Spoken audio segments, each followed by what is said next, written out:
The Company of Wolves. Synopsis.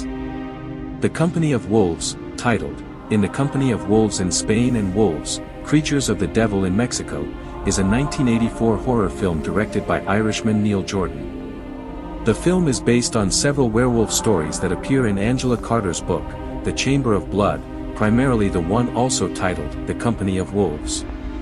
Carter herself co-wrote the script with Jordan, which was inspired both by her stories and by the earlier radio adaptation of them. The film could also be considered a fairly liberal retelling of the classic tale of Little Red Riding Hood by Charles Perrault and the Brothers Grimm, where the supposedly big bad wolf is actually a werewolf disguised as a man. Despite the film's budget and the period in which it was shot, the special effects are remarkable. Plot. Lying in her bedroom, young Rosaline dreams that her older sister is killed by a pack of wolves and immediately begins to dream of living another life as a young Little Red Riding Hood. Her parents, now humble peasants, and due to the horrible pain of losing one of their daughters, ask the grandmother to look after Rosaline that night. The grandmother, who has a habit of telling stories, uses her sister's unfortunate end to warn her about how dangerous men can be, that she should be especially wary of those with one eyebrow, because inside them lies a beast waiting to come out. The story the grandmother tells is about a beautiful woman who marries a nomadic man who, on their honeymoon, hears howls coming from the forest and leaves his house as if something were calling him, disappearing, never to be seen again. The townspeople found only his belongings, believing that perhaps wolves had eaten him, so the woman waited, and when she realized that he would never return, she found a new husband. Over time, the woman gave birth to 3 children, and her life was happy. But one night she received an unexpected visitor. A stranger entered the house and made himself at home. When the woman realized that her first husband, her first love, had entered before her as if no time had passed, demanding food from her, her happiness crumbled. Upon noticing the presence of the children, the ex-husband became enraged and yelled many nasty things at the woman he still believed to be his wife. He didn't call her unfaithful. His anger caused him to begin transforming into a wolf-like beast. Fortunately for the woman, her husband arrives to save her, slashing the wolf's throat with a single blow. Thus, the story blends with life. Rosaline continues to adapt to the absence of her older brother, and now she also has to adapt to the interest of young people her age, who realize they are no longer children.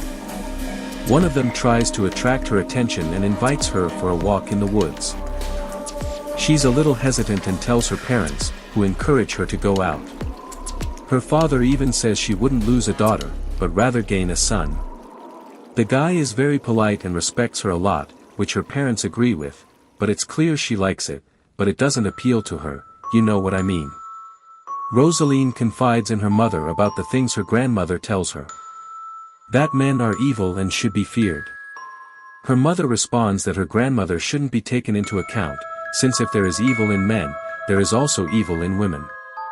We can see equity in its concept, not only empowerment is present, that is, men and women are equal. If men are evil, women are too, and if women are good, men would be good too. As the grandmother continues making the red cloak for her granddaughter, she takes the opportunity to tell her that she must be careful with the bastard children of the priests, because when they reach adulthood, they are prone to turning into wolves, especially if they are born with only one eyebrow and on Christmas Day. Then the grandmother begins her second tale.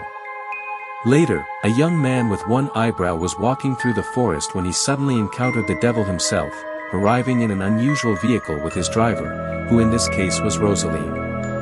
The devil offered the young man a potion, which he accepted, and after watching him walk away, drank the potion, immediately sprouting hair on his chest. Shortly afterward, vines grew from the ground and wrapped around the boy, his screams of fear being heard only in the forest. The day of the meeting has arrived, and after Mass, the boys venture into the woods.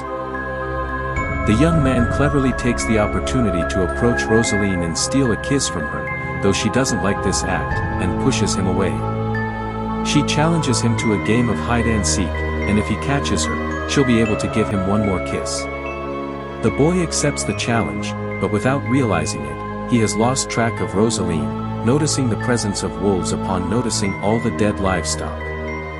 She runs to the village, shouting at the top of her lungs about the presence of wolves. When they realize that the young man has returned without Rosaline, the entire village immediately goes in search of her. Meanwhile, young Rosaline, unaware of the wolf's presence, ventures into the forest, returning to the village safe and sound, unaware that she has been in danger all this time. We can note here that the forest is full of wolves, but Rosaline was never intercepted by any of them.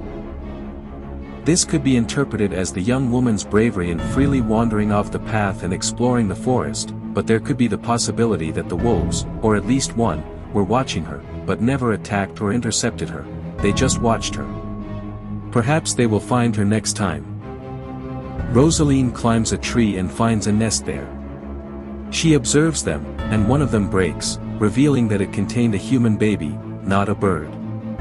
She also finds a mirror through which she looks at her face with her red-painted lips. This entire surreal theme occurs at the same time that the villagers are in hysteria over the threat of wolves nearby. Rosaline, meanwhile, observes herself with the curiosity of a girl on the verge of becoming a child and becoming a woman. All the men in the village set out to hunt the wolf, preparing a small trap, luring it with bait. The villagers manage to catch the wolf and kill it. Meanwhile, Rosaline takes advantage of the wait to tell her mother a story. In a small valley, some nobles were celebrating the wedding of the landowner's son.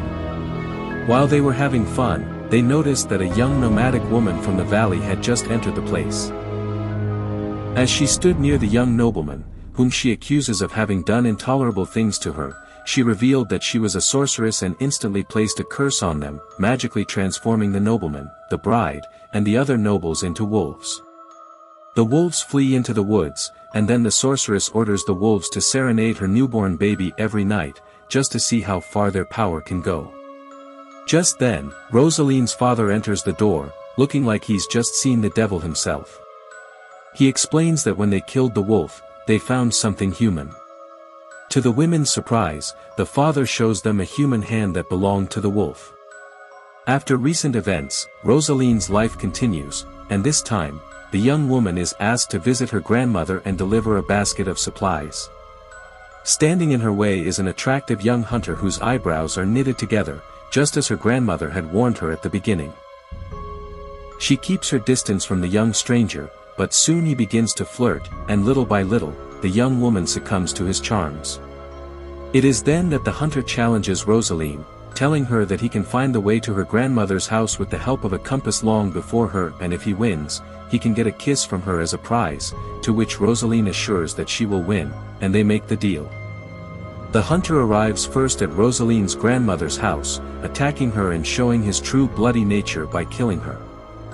Later, upon arriving at her grandmother's house and accepting the hunter's point, she asks about her grandmother, only to realize the hunter has murdered her.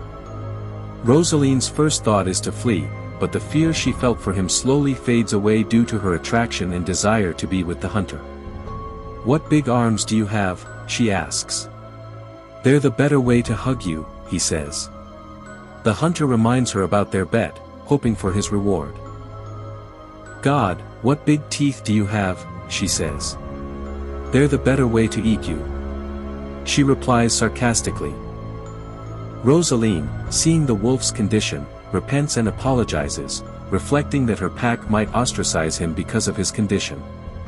Taking pity on the wolf, she tells him a story while comforting him. The story is about a she-wolf who ascends from the underworld to the human world, being wounded by a villager who shoots her.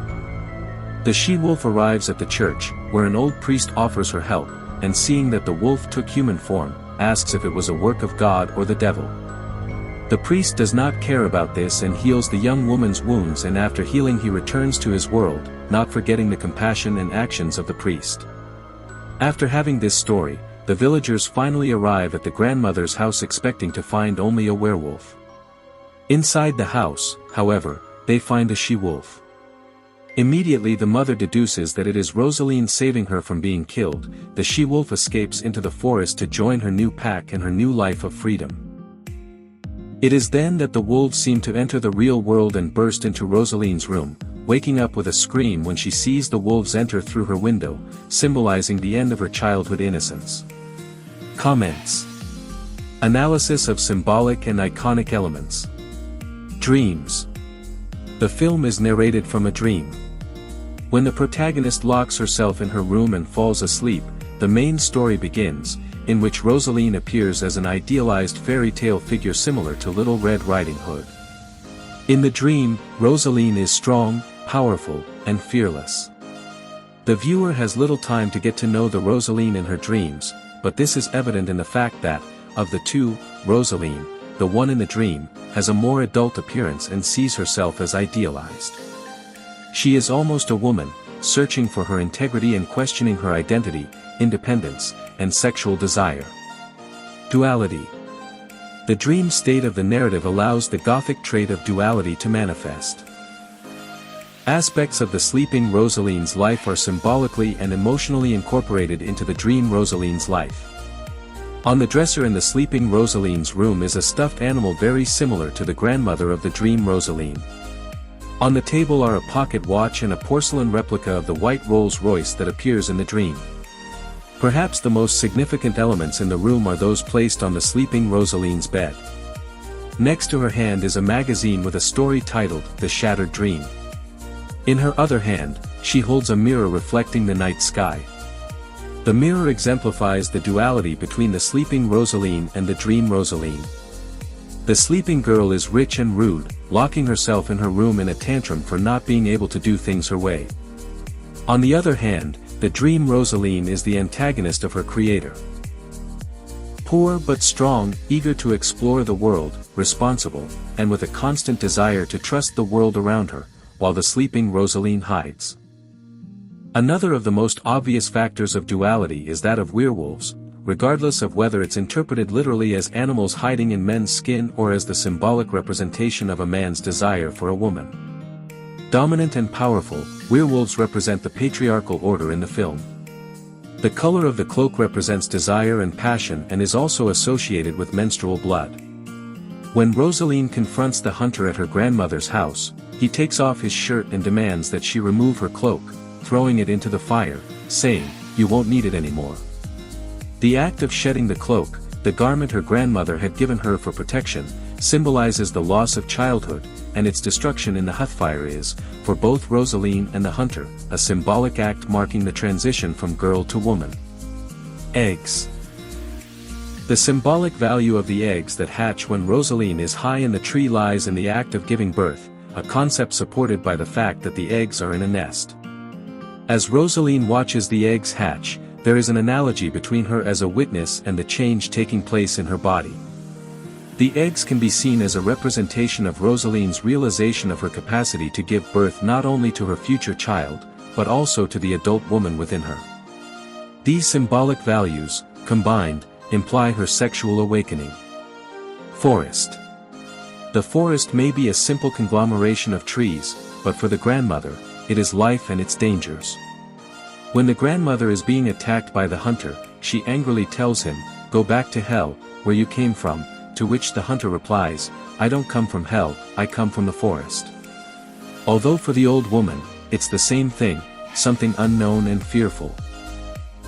The grandmother constantly warns Rosaline about the dangers of the forest and warns her to never stray from the path. The path means safety. You can interpret this as the grandmother being terrified of the forest and that if the forest is life, she doesn't live, she only fears it. Perhaps that's true, but my personal interpretation is that she does live and goes through life, only she does it through a path. Even so, walking a path isn't the same as saying that nothing will ever happen to you, there are risks involved with everything. Full moon. The full moon is a symbol of change. For werewolves, it is the period of transition from man to beast, and for the dream Rosaline, it also represents a transformation. When she is trapped in grandmother's cabin, she looks out the window and sees the moon. This moment marks Rosaline's definitive transition into a woman, who becomes aware of her femininity and surrenders to the hunter, ultimately transforming into a wolf. Furthermore, the full moon, as part of a lunar cycle, marks the narrative trajectory for Rosaline. A parallel can be seen between the lunar cycles and the menstrual cycles that begin to flourish in her. Independence. The director and author's interpretation is the opposite. At Alice's funeral, the grandmother says, "Your poor sister, alone in the woods, with no one to help her." "Poor little lamb," to which Rosaline replies, "Why didn't she help herself?" Obviously, this is to empower women, meaning they are not dependent on men to face any danger. Lipstick.